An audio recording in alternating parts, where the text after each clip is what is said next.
Le pensophone. Écoutez, il y a tant à voir.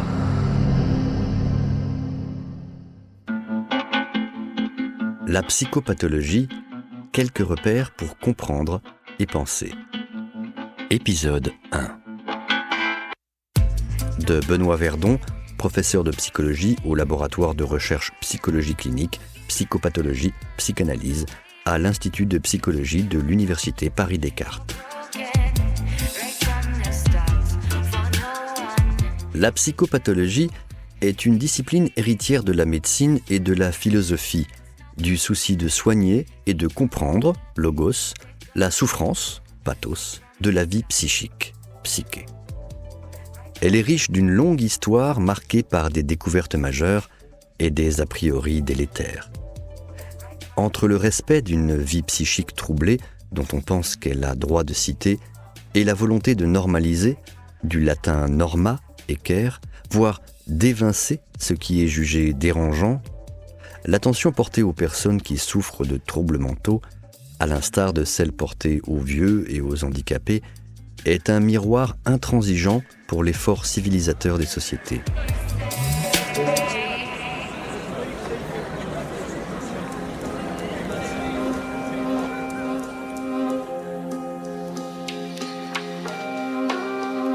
L'essor des recherches d'envergure au plan épidémiologique, dans le champ de la santé publique, l'investissement intéressé de l'industrie pharmaceutique, le contexte économique fragile de ce début de XXIe siècle, ainsi que des faits divers marqués par des délits hétéro-agressifs, ont favorisé dans les médias et l'attention des pouvoirs publics le fait qu'un accent soit particulièrement mis sur le dommage sociétal et économique potentiel de certains troubles. Mais cela ne doit pas faire oublier que la vie psychique, si troublée soit-elle, est d'abord un chemin singulier et complexe, qui est l'expression d'une difficulté de vivre avec soi et avec les autres.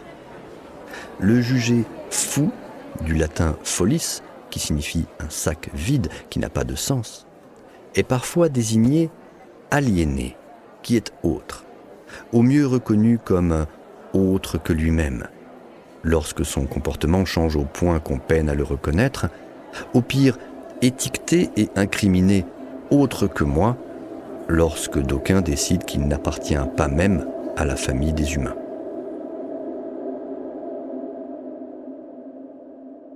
Le psychanalyste Sigmund Freud a pour sa part soutenu l'idée d'une forte proximité entre phénomènes psychiques normaux et pathologiques, n'hésitant pas à s'étudier lui-même et à écrire sur ses rêves, ses actes manqués, ainsi que les conflits névrotiques dont il était lui-même porteur, tout en prêtant attention à ce qui semblait similaire ou contrasté chez les autres, ses proches, ses patients ou des artistes. Identifier, nommer, classer.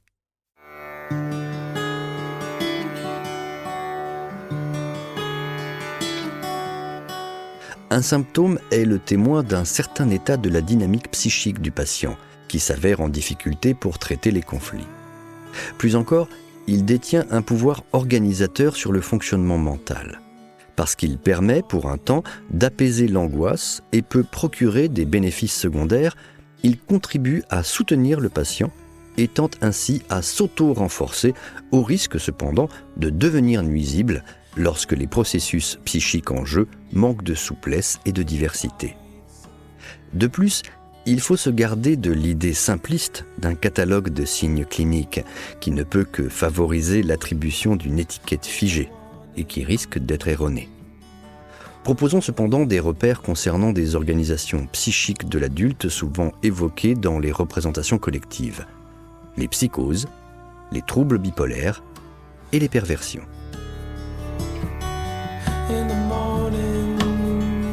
Les psychoses.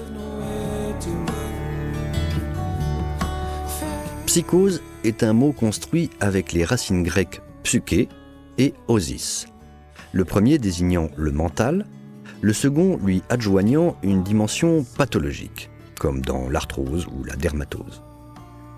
Cette idée d'un fonctionnement mental pathologique s'appuie sur quelques traits saillants.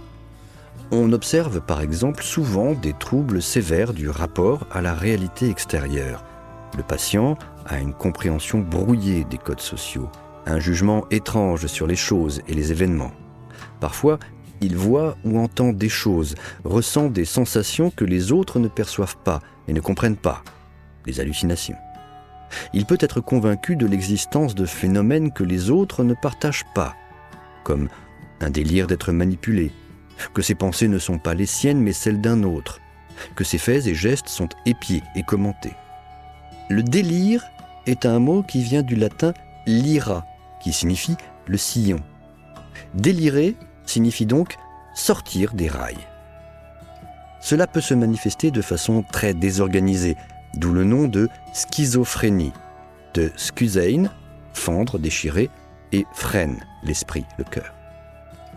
La schizophrénie renvoie donc à l'idée de rupture des liens, de dissociation des diverses fonctions psychiques, d'altération profonde de la pensée et des émotions, d'incohérence interne, voire de bizarrerie du fonctionnement psychique et du comportement. La paranoïa, qui est une autre forme de psychose bien connue, se caractérise au contraire par un premier abord qui peut être très crédible. La personne se sent inquiète, menacée, voire persécutée, ou au contraire aimée d'une personne sur laquelle elle cible toute son attention. On comprend petit à petit, parfois tardivement, que cette passion faite d'angoisse ou d'amour est le fruit de convictions qui se construisent sur une interprétation erronée des choses, des gestes, des paroles, si bien que le jugement ne tient pas compte de la réalité telle qu'elle peut être, souvent plus nuancée, plus compliquée. Certaines personnes s'avèrent alors incapables d'autocritique et de doute. Dépitées, inquiètes, elles se replient sur elles-mêmes pour se protéger de ce qu'elles pensent être une hostilité ambiante.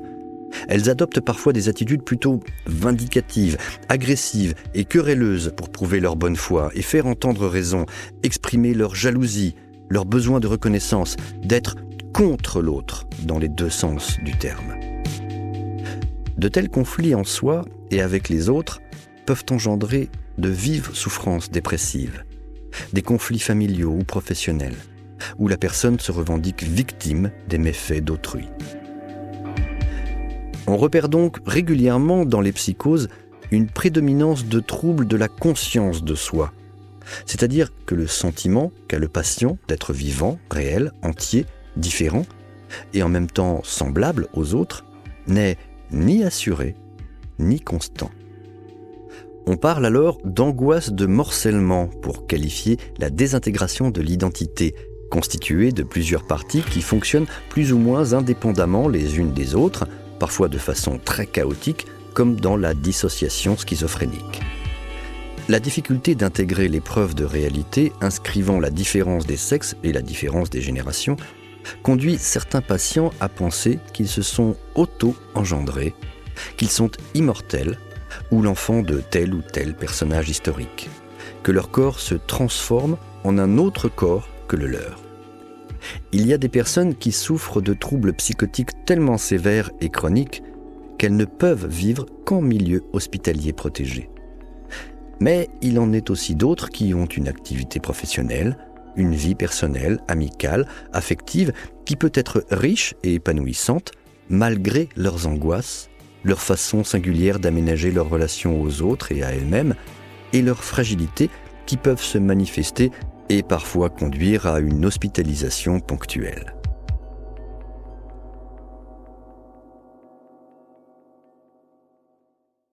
Vous venez d'écouter le premier épisode de cette série. Retrouvez-en l'intégralité sur lepensophone.fr.